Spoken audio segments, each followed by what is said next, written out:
Buen día, les saluda Luis Oscar Rosales. Esto es Defensoría en Acción, un programa presentado por la Defensoría de los Derechos Universitarios bajo la dirección de la licenciada Ana Ruth Avelar, quien es la Defensora de los Derechos Universitarios. Este día vamos a tener al aire un tema que es sobre el Día Internacional del Trabajo. Vamos a tener más adelante la presentación oficial de nuestro invitado ya aquí presente, quien es el maestro José Alfredo Ramírez Fuentes, quien es historiador y director de la Escuela de Ciencias Sociales de la Facultad de Ciencias y Humanidades. Decirles que Defensoría en Acción es transmitido a través de YSV Radio y lo vamos a tener también a través de nuestro formato de podcast en nuestro canal de YouTube, el cual nos puede encontrar como Defensoría Universitaria UES y asimismo en nuestra página en Facebook. Pues bueno, como les decía, ya tenemos a nuestro invitado quien nos va a ayudar con el tema del Día Internacional del Trabajo, históricamente hablando. Como les decía, es el historiador y director de la Escuela de Ciencias Sociales de la Facultad de Ciencias y Humanidades, y a quien le damos las gracias y la bienvenida y apoyarnos con un tema tan importante, ¿verdad? Históricamente hablando, como lo es el Día Internacional del Trabajo. Y bueno, los micrófonos son suyos. Bueno, muchas gracias, buenos días, gracias a la Defensoría y un saludo a todos el público que nos escucha, que nos mira, ¿verdad?, a través de redes sociales y radio. Y bueno, aquí estamos listos para platicar un buen rato de todo lo que ha implicado tomar en cuenta a la llamada clase trabajadora, y ahí vamos a hablar también un poquito de esos conceptos, ¿verdad?, pero en general, digamos, de las personas trabajadoras. Y como les decía, todo mundo habla del Día del Trabajo, el Día Internacional del Trabajo, pero nosotros queremos saber un poco más allá históricamente, y es por eso que tenemos a nuestro historiador y en ese sentido preguntarle cuáles han sido los hechos o acontecimientos históricos que dieron lugar a este día tan importante como el Día Internacional del Trabajo. Bueno, si ustedes hacen una búsqueda rápida en internet, ¿verdad?, van a encontrar que hay un evento en Chicago a finales del siglo XIX que es el que le da el nombre, digámoslo así, al Día del Trabajo. En realidad hay que, como siempre, reflexionar un poquito más allá de eso, ¿verdad? Cuando uno en la licenciatura en Historia está tomando clases de Europa, por ejemplo, ¿verdad?, Europa moderna, se habla mucho de la importancia que tuvieron las revoluciones burguesas, llamadas así, ¿verdad?, del siglo XIX, mediados del siglo XIX. Y está el famosísimo texto de Carlos Marx, por ejemplo, el 18 Brumario, que habla de todas aquellas, bueno, ellos le llamaban revoluciones, nosotros le llamaríamos todos aquellos levantamientos, todas aquellas luchas, ¿verdad?, de los diferentes grupos sociales por definitivamente abolir la nobleza en Europa. O sea, el gran enemigo de la Europa moderna es la nobleza. Entonces, ya a finales del siglo XIX lo que encontramos es un movimiento sindicalista muy fuerte. Ahí hay... Alguna gente dirá, de inmediato va a saltar y va a decir, estamos hablando de socialismo, de comunismo. No necesariamente. Estamos hablando de toda una gran cantidad de ideologías, ¿verdad? De ideologías políticas. Entonces tenemos anarquistas, socialistas utópicos, comunistas, todos hablando de la posibilidad de un nuevo mundo, de un mundo mejor. ¿Para quién? Para las clases menos favorecidas, obviamente, ¿verdad? Entonces el Día del Trabajo surge en ese contexto europeo de sindicalismo organizado, de trabajadores con mucha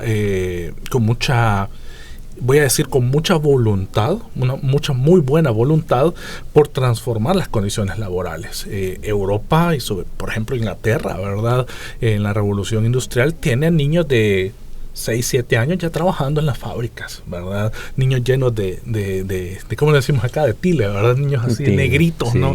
En las fábricas textiles de todo tipo. Trabajo infantil, trabajo femenino, trabajo de ancianos. No habían reglas, todo el mundo trabajaba. En Estados Unidos sucede algo similar, siendo Estados Unidos un espacio donde los metales principalmente dieron paso a una industria pesada. También la llamada clase trabajadora o los trabajadores estaban en un contexto de mucho crecimiento de las industrias, principalmente los metales, ¿no? Desde los cables, ¿verdad? El famoso empresario Washburn trabaja con metales de cobre, ¿verdad? Cables que los fabrica, los hace cables para el telégrafo, para la luz eléctrica, ¿no? En ese contexto surge un evento bien importante que los estadounidenses conocen como el festival o le llaman los eventos, le llaman ellos, los eventos del Haymarket le llaman ellos, que sería traducido al español algo así como el mercado del heno, ¿verdad? Los eventos del mercado del heno. ¿Qué significa esto?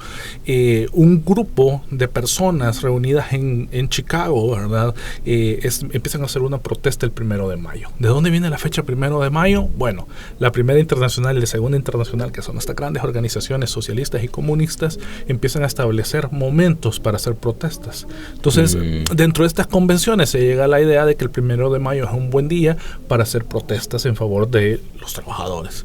En Estados Unidos se hace esa protesta el 1 de mayo y surge una masacre, ¿verdad? La policía, las autoridades de la ciudad de Chicago atacan a estas personas, ¿verdad? Con un saldo pues triste, ¿verdad? De varios muertos. Pero las protestas continúan el día 2, 3 y 4 de mayo. El 4 de mayo es que sucede este evento, los eventos del Haymarket. Y en esos, uno de los trabajadores se presume que lanza una bomba y mata, no me recuerdo ahorita si son 4 o 7 policías, y entonces los policías de Chicago atacan al grupo de personas que están haciendo protesta y matan a algunos, hieren a otros, y hay algunos que terminan incluso presos de por vida, ¿verdad? ante los eventos que sucedieron ese día. Esos eventos son los que le van a dar después forma a lo que nosotros llamamos hoy en día como 1 de mayo, ¿verdad? Los mártires trabajadores del 1 de mayo. Sí, y ¿no será que de ahí viene o cuál será la importancia de conmemorar el Día Internacional del Trabajo? ¿Es todo esto sumado o hay un evento específico que nos lleva a decir por qué es importante conmemorar este día? Ese es el evento icónico, digamos, ¿verdad? Ese es el gran evento que se celebra, ¿verdad? Los mártires y estas protestas que se dan en concreto en Chicago en 1886, que había dicho mayo, pero no había dicho de qué año, del 1 al 4 de mayo de 1886.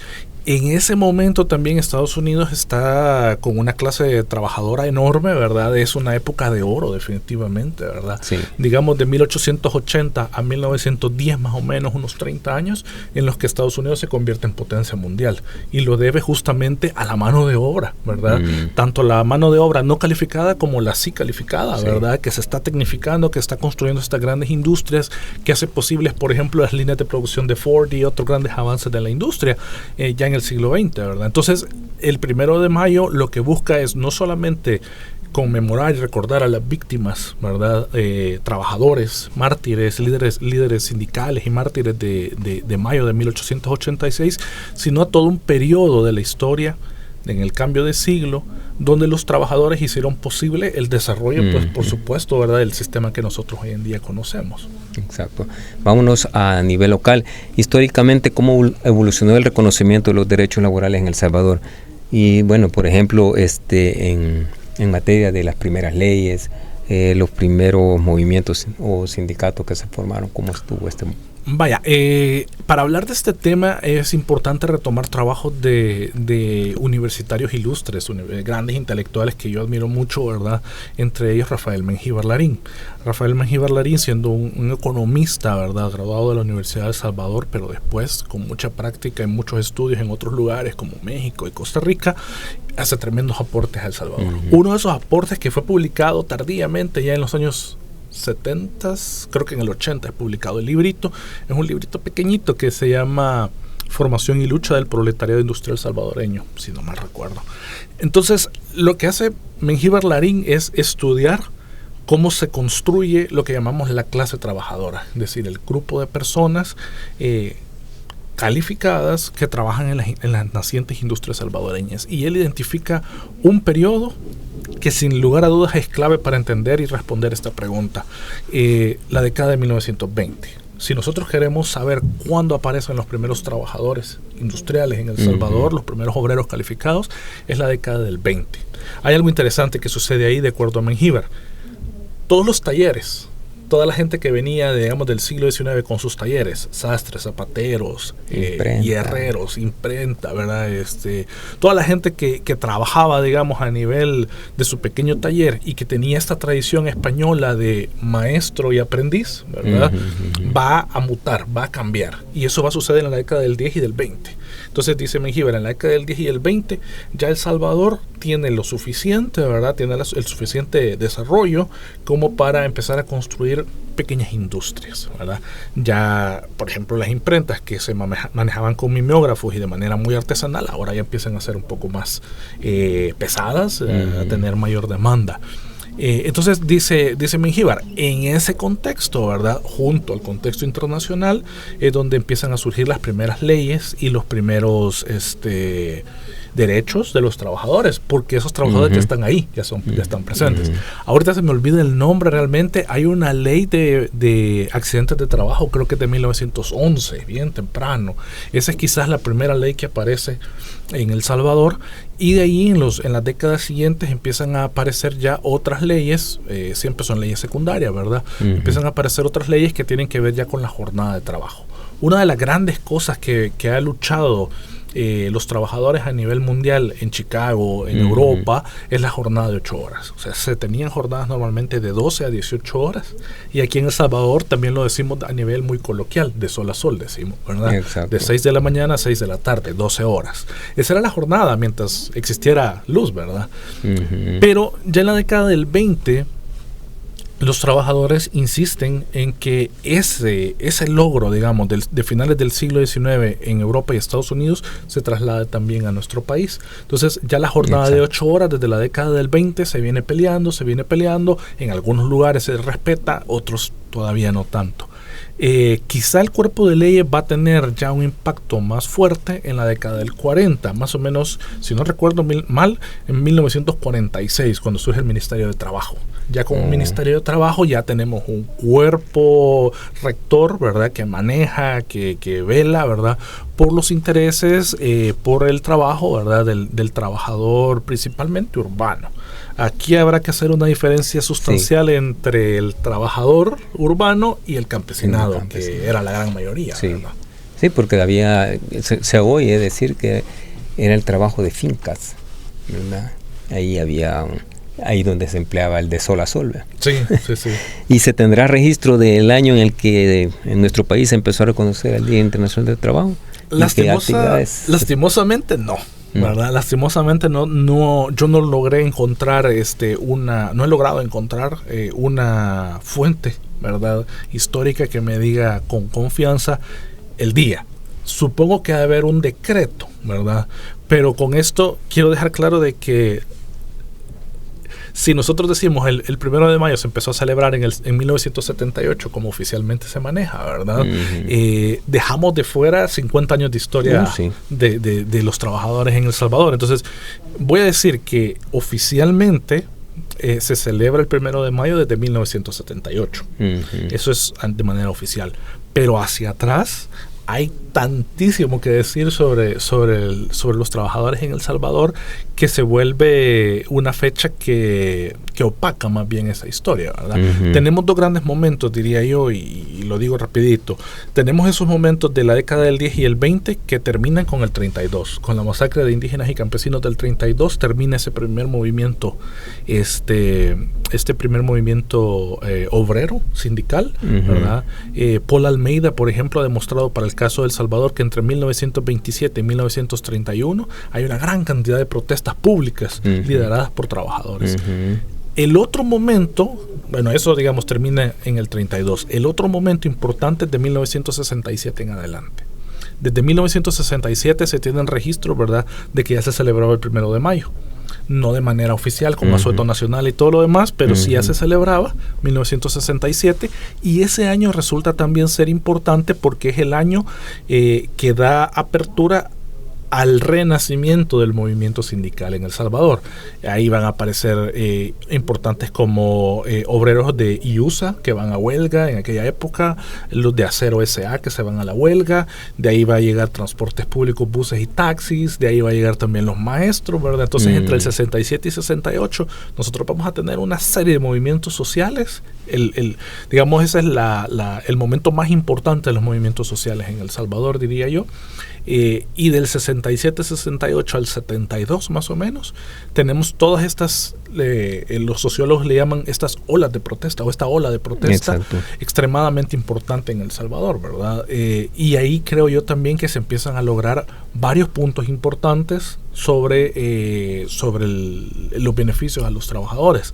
Ahora bien, el 72, como muchos de nosotros sabemos, ¿verdad?, con las elecciones fraudulentas de ese año, empieza ya una crisis hacia los años 70, ¿verdad?, que va a hacer que el movimiento sindical o el movimiento de los trabajadores empieza a ser tachado de comunista y visto mal, ¿verdad? Sí. Eso lastimosamente sucedió en los años 70, aunque diría yo que los movimientos de la clase trabajadora, de los grupos de trabajadores en los 70 no están pidiendo nada del otro mundo, ¿verdad? Lo que quieren es derechos laborales como vacaciones remuneradas, un plan de jubilación, los maestros piden escalafón, respetar la jornada de 8 horas que ya se había ganado desde antes. No son cosas, digamos, desquiciadas las que están pidiendo, exacto, sino más bien dentro de la ley. ¿Y hay registro desde cuándo se tiene el 1 de mayo como asueto remunerado? Desde el 78, 1978. Ese sí hay registro, exacto. Sí. Qué bien. Porque, bueno, como usted dijo, también ya venía toda esa ola y esa demanda. Bueno, ya había un Ministerio de Trabajo, sí, y al cual le estaban exigiendo todo esto. En la historia de nuestro país, ¿nos podría relatar si algunos de los principales logros que se dieron a los trabajadores y trabajadoras? Bueno, en el caso concreto de El Salvador, ¿verdad?, para la década del 20 aún nos falta trabajo, ¿verdad? Ya se lograron algunas cosas en la década del 20, nos hace falta trabajo de investigación para saber exactamente qué sector de la clase trabajadora o del grupo de trabajadores en El Salvador logró, por ejemplo, el respeto de las 8 horas laborales, ¿verdad? Ajá. Eso es algo que se venía manejando desde el siglo XIX, en el siglo XX se sigue hablando, pero como digo, hay que tener mucho cuidado porque El Salvador, digamos, la gran mayoría, ¿verdad?, de la actividad económica de los trabajadores eran campesinos, eran poquitos los que estaban dentro del ámbito de lo urbano. Aún así, por ejemplo, un sindicato que fue muy fuerte y que existe desde los años 20, voy a decir, quizás 30, es el de los trenes, ¿verdad? Por ejemplo, uno no piensa porque ya no lo ocupamos, ¿verdad? Exacto, no tenemos ferrocarril, pero en aquella época sí, y en la década del 50 hay una revista bien interesante que se llama así, Trenes, y es la revista del Sindicato de Ferrocarrileros en El Salvador. Lo interesante es que la junta directiva son hombres de élite, ¿verdad? O sea, no voy a mencionar apellidos, pero son pura élite, ¿verdad? Sí. Entonces uno dice, pucha, ¿qué clase de sindicato será que la junta directiva son miembros de la élite salvadoreña, ¿no? Sin embargo, los trabajadores sindicalizados dentro de esta organización, pues eran muy activos, ¿verdad? Y tenían ciertas prestaciones. Lo mismo pasa, por ejemplo, con el grupo de sindicatos de Acajutla, el sindicato de los trabajadores de Acajutla, tenía algunos beneficios, ¿verdad? Beneficios como, bueno, las jornadas laborales, respetarles sus horarios, algunas vacaciones, ese tipo de cosas ya vienen a ser reglamentadas, ¿verdad? Entonces, como decía yo, a partir del Ministerio de Trabajo, ahí por 1946 en adelante, sí ya se empieza a ver mayor claridad y orden a la hora de, por ejemplo, jornadas laborales, vacaciones remuneradas y jubilación, por supuesto, ¿verdad? Sí. Recordemos que antes era el famoso INPEP, ¿verdad? El Instituto de Empleados Públicos los que llevaban a la jubilación, ¿verdad? En ese aspecto. Aún queda por averiguar, y esto es una materia pendiente todavía, la empresa privada. Esa es otra parte que tendremos que trabajar todavía porque desconozco sobre el tema. No tengo idea en qué momento surge la reglamentación y la regulación para la empresa privada. Eso Exacto. Es algo que nos hace falta. Sí, trabajar. Así como también la implementación del INPED, esta AFP, y en qué momento, quién habló, quiénes fueron los que influenciaron, si fue el fuerte movimiento sindical de la época o la misma presión internacional que ya venía encima de todos los países y hoy más que nunca está más encima. No dejamos de conmemorar el Día Internacional, ¿verdad? Ya es como obligación de cada país. Yo no sé si habrá algún país que que se mantiene todavía exento de eso, pero sería difícil de creerlo. Como historiador, ¿cuáles considera usted que fueron los principales retos de la clase trabajadora en nuestro país para el pleno desarrollo y respeto de sus derechos? Bueno, quizá el reto más grande y es de tipo estructural es el militarismo en El Salvador, ¿verdad? Y en este sentido, yo me he comprometido a estudiar el militarismo por mucho tiempo, ya más de 10 años trabajando ese tema. Es un tema difícil, es un tema complicado porque cargamos con muchos prejuicios, ¿verdad? Creemos que los militares lo único que hicieron fueron cosas malas, cuando en realidad hay algunas cosas que son buenas, alguno que otro proyecto que por ahí despuntó y que nos ha beneficiado y nos sigue beneficiando hasta el día de hoy incluso, ¿verdad? Sin embargo, hay que tener bastante en cuenta que el abuso del poder por parte de los militares fue muy frecuente. Sí. Entonces tenemos, por ejemplo, ¿verdad? Mucha gente habla de la dictadura militar. A mí no me gusta el término dictadura militar. Yo hablo más bien del militarismo. Y hablo del militarismo porque estoy hablando de una cuestión, de un fenómeno histórico que es también cultural. Cuando nosotros hablamos del militarismo, estamos hablando que incluso nosotros como civiles heredamos un poquito de ese militarismo, ¿verdad? Entonces, cuando nosotros lo vemos en el ámbito de la sociedad civil, en esos años del 31, digamos, del golpe de Estado del 31 al golpe de Estado de octubre del 79, e incluso dentro de la guerra, ¿verdad? Cuando todavía no está claro quién manda, digamos, lo podríamos estirar hasta el 92. Nos encontramos con una dictadura militar de 60 años. Bueno, sí, dictadura militar. Nos encontramos con el militarismo que dura 60 años, ¿verdad? Dice la gente la dictadura militar. Más o menos 60 años. Y ahí los trabajadores la tuvieron muy difícil, porque el problema es que los diferentes gobiernos militares, el de Martínez, el del PRUD y el del PCN, veían en los trabajadores organizados un enemigo, ¿verdad? Sí. Y el gran problema era que esas personas por lo general eran estigmatizadas con el epíteto de comunista, aunque nadie tenía claro que era eso, pero de inmediato los calificaban así. Mientras el sindicato o el grupo de trabajadores organizados estuviera de acuerdo con las acciones del gobierno, no había problema. El problema era cuando no estaban de acuerdo. Aquí, por ejemplo, Mélida Anaya Montes, una mujer que yo admiro mucho de la historia salvadoreña, es muy importante, muy interesante, porque ella dice, bueno, Andes tuvo dos grandes batallas, 67, 68 y 71. En esos dos momentos, Mélida Anaya Montes habla de los grandes retos, y como lo mencioné hace un momento, lo que buscaban los profesores, por ejemplo, tomemos ese ejemplo para verlo más claro, era escalafón, vacaciones remuneradas y plan de retiro, ¿verdad? Plan de retiro voluntario. Eso era básicamente lo que estaba buscando el movimiento magisterial a inicios de los años 70. Mélida comenta, ¿verdad?, de que ella junto a otros compañeros fueron a hacer protestas de calle, fueron al Palacio Nacional, ahí la Asamblea Legislativa estaba todavía ahí, y algunos diputados salían a hablar con ellos, ¿verdad?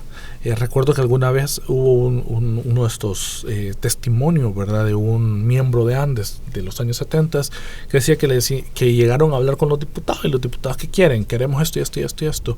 Y bueno, le reclamaron básicamente. Entonces dice que el diputado solía caminar con un bastón y le empezó a pegar a la persona que le estaba hablando, ¿verdad? Entonces dice esta persona que nos lo estaba comentando, ¿verdad? Dice, bueno, yo me sentí pues muy mal porque yo estaba haciendo una petición y él me empezó a pegar con el bastón, ¿verdad?